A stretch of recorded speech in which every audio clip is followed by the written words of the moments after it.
यार mummy papa समझते ही नहीं हैं। सच बताऊं तो हम सभी ने बोला है और सुन भी रखा है, राइट। ये डायलॉग सुनकर याद आया, हो सकता है आप वो स्टूडेंट हैं जिनको लगता है कोई मुझे समझता नहीं है, या फिर आप वो पेरेंट हैं जो सोच रहे हैं उनकी बात का असर बच्चों पर क्यों नहीं होता। Actually it's all about miscommunication or maybe the lack of understanding between parents and children. And now I want to share why this gap exists. और सबसे खास तौर पर कैसे हम उस खाई के ऊपर एक पुल बना सकते हैं।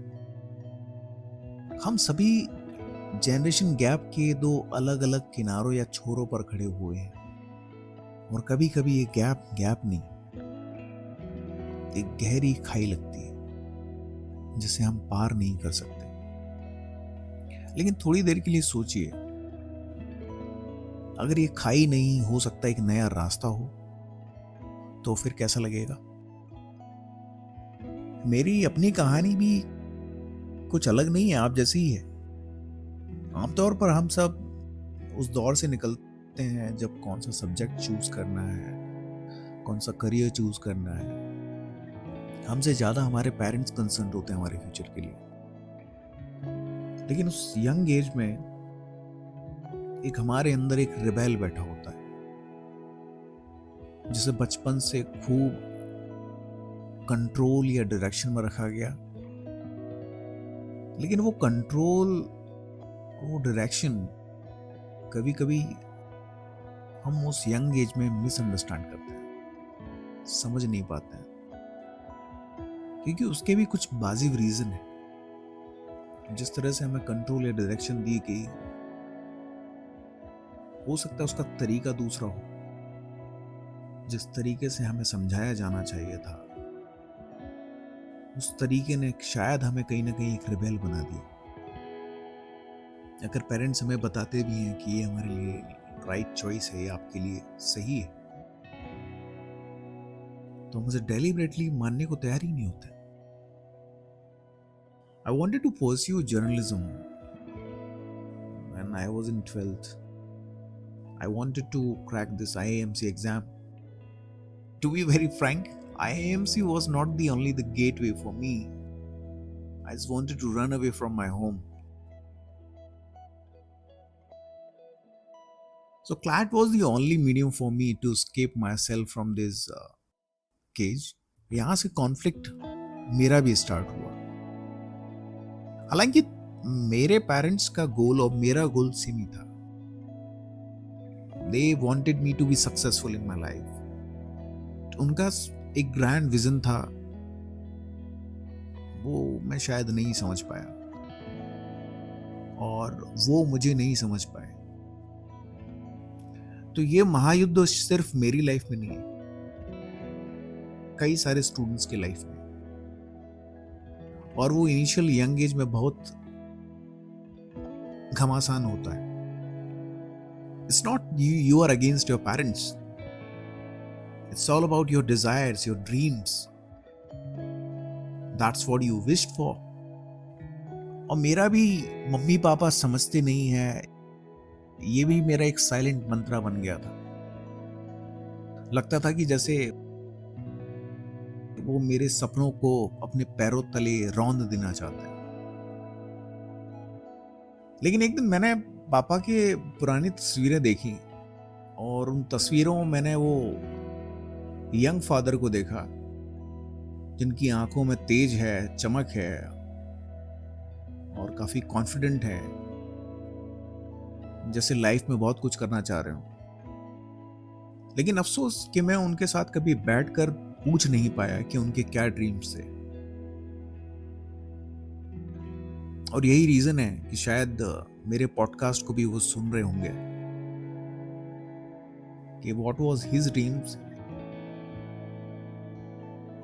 लेकिन जैसे ही मैं उम्र के कुछ पड़ाव मैंने पार किए तो रियलाइज हुआ कि वो गलत नहीं थे। उनका सोचना उनके अकॉर्डिंग 100% करेक्ट था। Because I have no idea कि उनके स्ट्रगल्स क्या रहे,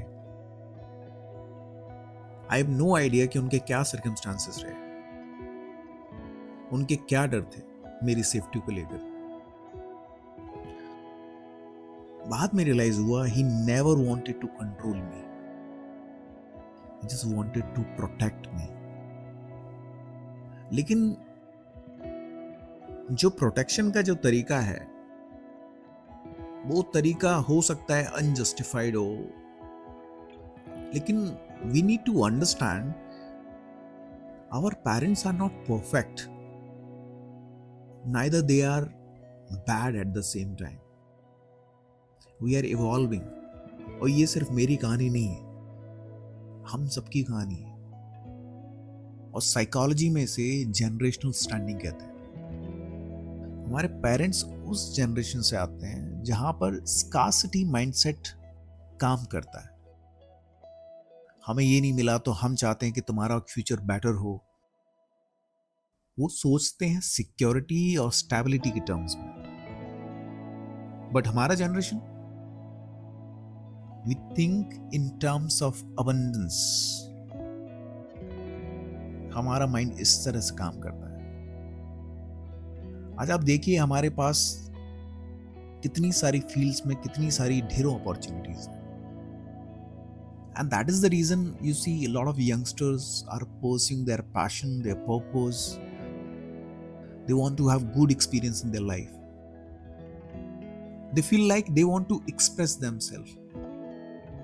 और आजकल आप देखेंगे जॉब में भी, करियर में भी लोग पहले अपनी वेलबींग के बारे में सोचते हैं। लेकिन हम अगर अपने पेरेंट्स को कंपेयर करेंगे, उन्होंने ऐसी जॉब करी जिसके लिए वो पैशनेट नहीं थे। Neither they were happy, but they still did that job. For whom? For us. उनके भी अपने सपने थे, लेकिन घर की जिम्मेदारियों के तले शायद वो दब गए। तो कहने का मतलब है कि दोनों गलत नहीं है, बस एक मिसकम्युनिकेशन हो रहा है। वो मिसकम्युनिकेशन का कारण सिर्फ एक है, उस जमाने की लैंग्वेज और हमारे जमाने की लैंग्वेज को ट्रांसलेशन करना नहीं आ रहा है।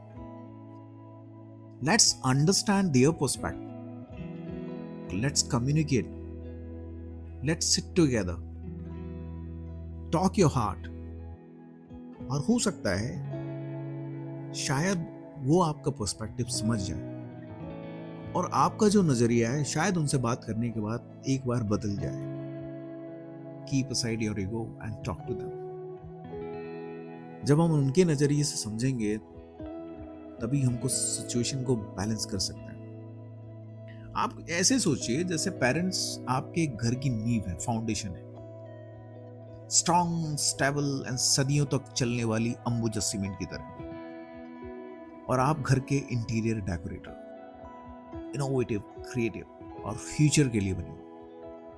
एक घर बिना नींव के खड़ा नहीं हो सकता। तो हमारा मकसद नींव को तोड़ना नहीं है, ना ही डिजाइन को छोड़ना।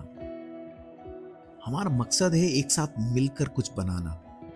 या फिर आप इसको ऐसे समझ लीजिए कि हमारे जो पेरेंट्स थे वो टेस्ट क्रिकेट खेला करते थे, यानी कि लॉन्ग फॉर्म, स्टेडी, स्टेबल, और हम लोग T20, फास्ट, फ्लैशी, एक्सपेरिमेंटल। लेकिन दोनों का मकसद है तो एक ही, कि जिंदगी का गेम जीतना है। So this week I am giving you a challenge. अगर आप एक यंग पर्सन है, आपके पेरेंट्स से पूछिए कि जब वो आपकी उम्र में थे तो उनका सपना क्या था। Just listen, don't interrupt, don't जज, जस्ट लिसन पेशेंटली। और आप अगर पेरेंट्स हैं तो उससे पूछिए what makes him feel alive, और उसे भी आप बिना जज किए सुनिए, उसकी फीलिंग को समझिए, उसकी फीलिंग क्या है उस डिसीजन के पीछे।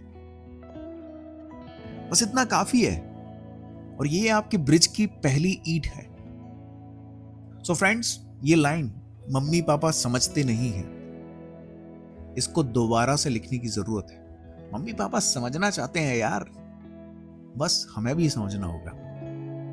Because when two generations stop competing and start complimenting each other, तब एक मैजिक हो जाता है। That's when we truly win. Not just as a family, but as a society. Thank you. This is Sagar signing off. फिर मिलते हैं. Take care. Bye bye.